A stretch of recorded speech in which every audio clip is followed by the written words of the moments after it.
Escuchen este poderoso mensaje, impactará sus vidas. La que le habla es una madre de 5 niños. Bueno, ya están jovencitas.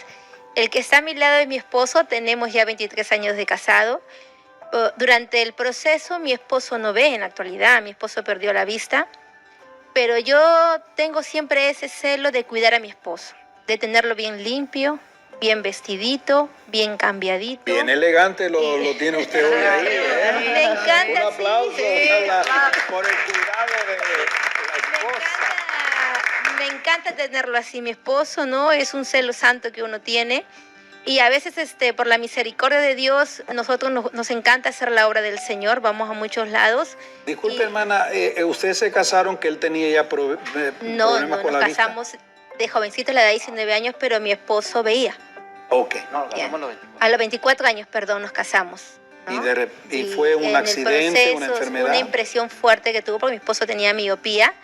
Y hace 13 años reventó la miopía de una impresión fuerte que tuvo y cuando fuimos al hospital ya era demasiado tarde. Y entonces usted tomó esa autoridad de vestirlo. O sea que cuando vemos a su esposo, vemos la mano de usted. Amén. Es más, pastor, cuando mi esposo, un hombre muy bueno, muy amoroso, muy dedicado a mis hijos. Y yo siempre veía eso en mi esposo, pues yo decía, ay, tú todo le das a tus hijos, le decía. Yo te pido una licuadora, no me compras. La niña te pide una computadora y le compras. Le decía, todo le compras a tus hijos. Y cuando mi esposo pierde la vista, para mí fue algo muy fuerte, porque yo estaba embarazada de mi 5º hijo. Entonces yo decía, ay, Señora, ¿qué voy a hacer? Decía. Entonces fue ahí donde yo me agarré de Dios. Ahí le dije, Señor, ahora tiene que actuar la fe. Ahora tú tienes que ser mi esposo, mi amigo, mi hermano, todo tienes que ser para mí y ayudarme a poder pasar adelante porque era una casa alquilada, niños que estudiaban, un niño de 6 meses nacido y además tenía que lidiar con mi esposo, atenderlo porque un hombre que siempre provee para la casa y de un momento uno puede ver, como dice mi esposo, me puede faltar un brazo, puedo trabajar, me puede faltar una pierna, trabajar, pero la vista no, porque yo no puedo identificar dinero, nada. Entonces para mí fue un golpe bien Disculpe, duro. hermana, ¿de qué trabajaba su esposo? Mi esposo tenía tiendas acá dentro de la Victoria en Gamarra, tenía todo lo que es telecomunicaciones. Y entonces yo decía, ¿y ahora qué voy a hacer? Ahora lo único que yo agradezco al Señor, cuando Dios trató con nosotros para casarnos, el Señor tuvo que hablar a mi vida para yo aceptar a mi esposo, tratar con mi esposo. Yo me acuerdo que en aquel entonces que está en la presencia de Dios, el pastor Ramón Reyes era mi pastor y me dijo, hija, él es un hombre de Dios, me dijo. Tengo 5 niños, tengo ya 2 profesionales, gracias al Señor. He trabajado mucho he trabajado y yo agradezco a Dios porque siempre Dios nos ha dado la salida. Acá como ven, mi esposo no verá, pero mi esposo es un hombre muy inteligente. Él siempre nos dice lo que tenemos que hacer, lo que tenemos que avanzar.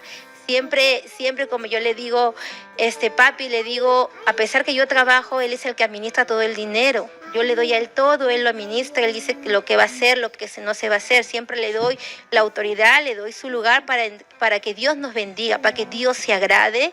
Y yo le digo al Señor, Señor, gracias por este hombre, porque es un hombre, pastor, y yo no puedo mentir. Es un hombre que yo me levanto a las 3 de la mañana, lo veo de rodillas. Son 6 de la mañana y sigue las rodillas. Y yo le digo, es ahí donde llega la bendición a nuestro hogar. Mi esposo no puede dar vista, como nosotros decimos, nosotros no caminamos por fe nosotros. La verdad me impacta este testimonio. Él es, Tremendo. como la esposa dice, él es muy inteligente, es la mente, pero ustedes son sus ojos.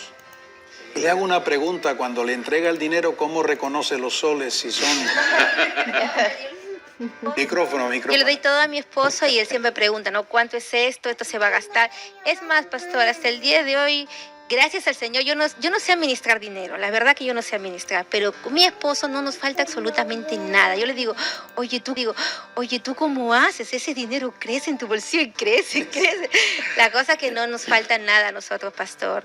Como yo le digo a Dios, Señor, gracias por el hombre que me has dado, porque de verdad es mi complemento. Y yo soy su complemento de él. Y de verdad que a mí me gusta tenerlo bien a mi esposo. Yo amo a mi esposo, amo a Dios, amo a mis hijos. Estoy enamorada de Dios, vivo siempre enamorada de mi esposo y agradecida a Dios con lo que Dios me ha dado, porque todo lo que Dios me ha dado es bueno, pastor. Sí. Y los dos, es más, pastor, tanto, es la bendición de Dios, porque yo siempre le digo al Señor, si yo trabajo afuera, ¿qué va a hacer de mis hijos? ¿Quién los va a atender? Porque soy una mamá que me encanta atender a mis hijos, me encanta hacerles el desayuno, el almuerzo, almorzar con ellos, cenar con ellos, prepararles postres, prepararles dulces, así engreírlo a mi esposo y a mis hijos, me encanta, me encanta. Y yo le decía, Señor, no permitas que yo salga a trabajar afuera, porque yo ¿qué voy a hacer? ¿Qué va a hacer de mis hijos? Decía, ¿quién va a atender a mi esposo? Porque más me preocupo por mi esposo, porque a veces los hijos no es igual. Y Dios me dio un trabajo dentro de mi hogar. Y el Señor es, ay, yo de verdad que yo vivo impactada. Yo digo, Señor, tú a mí todos los días me impresionas. Tú a mí todos los días me impactas. Y no hablo por hablar, son cosas que yo la experimento, son cosas que yo veo la felicidad. Y como yo siempre le digo acá a todos los jóvenes, a mis hijas, es bonito casarse en el Señor. Vivir en el Señor es lo más hermoso que puede haber. No hay problemas, no hay dificultades, no hay borracheras, no hay lisuras, no hay mentiras, todo es transparente, pero bastante es la confianza también.